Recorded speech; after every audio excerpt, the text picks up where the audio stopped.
It's a great honor, and you don't appreciate it, I think, unless you've won.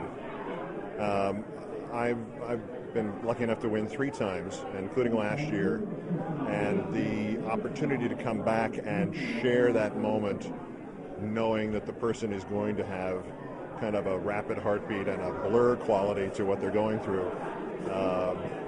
It's very special, and it's also a way of, as I said on stage, it's a good way to be involved in the process, even if you didn't win anything this year. You've been to the Murrow Awards several times now, so why do you enjoy coming back? Well, the best part of this, and I noticed this last year in particular, most awards are fairly specific to a part of the industry. You'll get there'll be the New York Emmy Awards, there'll be the Radio Network Awards, there'll be the various regional awards and sports awards and everything else. This is basically a cross-section of the entire industry, from the smallest stations in the smallest radio stations in the smallest towns that have radio stations to the broadcast networks. And that mix is a very, very special thing, because it reminds you of the breadth of the industry and your part in it, and how important all those things are.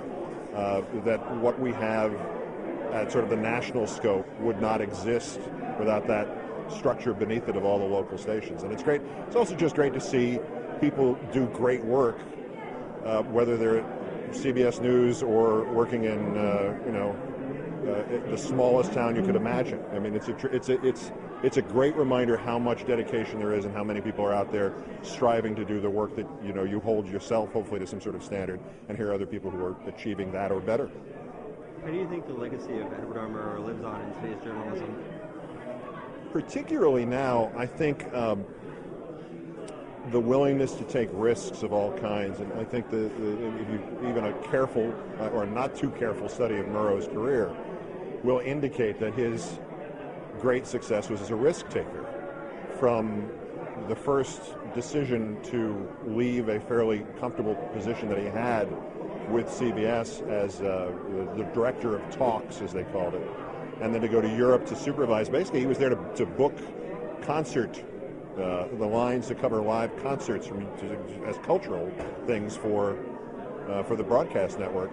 And they said, well, now things are happening news-wise. We need you to find some people to do the news. And he said, well, I've got a better way to do it. Why don't we just do the news ourselves, and I'll go and hire some people. The concept of the correspondent was brand new. You interviewed somebody from a newspaper. He said, why don't we have our own correspondents, and we can train them to do what they need to do, both in terms of broadcast and in terms of journalism.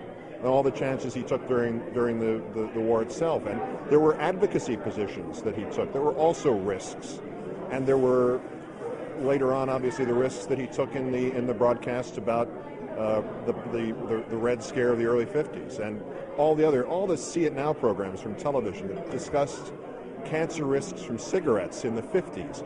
Things that were way ahead of their time, and always involved knowing that your responsibility is to do what should be done and let the proverbial chips fall where they may. And half of these stories that have gotten awards tonight are all in that mold. I mean, there are nice features which are great, and there's nothing to be they should not be evaluated less highly than everything else. But investigative journalism and people who are exposing corruption, everybody who does that, and everybody who stands out there freezing in the cold waiting for that felon to come down the street with the fake Veterans Award, is doing a little bit of what Edward R. Murrow did. So it's very much alive to this day. How do stations like Current TV succeed and compete with larger networks? We will know that long term more than at the 4 or 5 month stage. What we do is essentially give people who may not have had the level of experience that is required at the other networks the opportunity to do new things. We've been on the air since the 20th of June. Right now I have about 20 people working for me. That constitutes the news division. And I've promoted 3 of them already.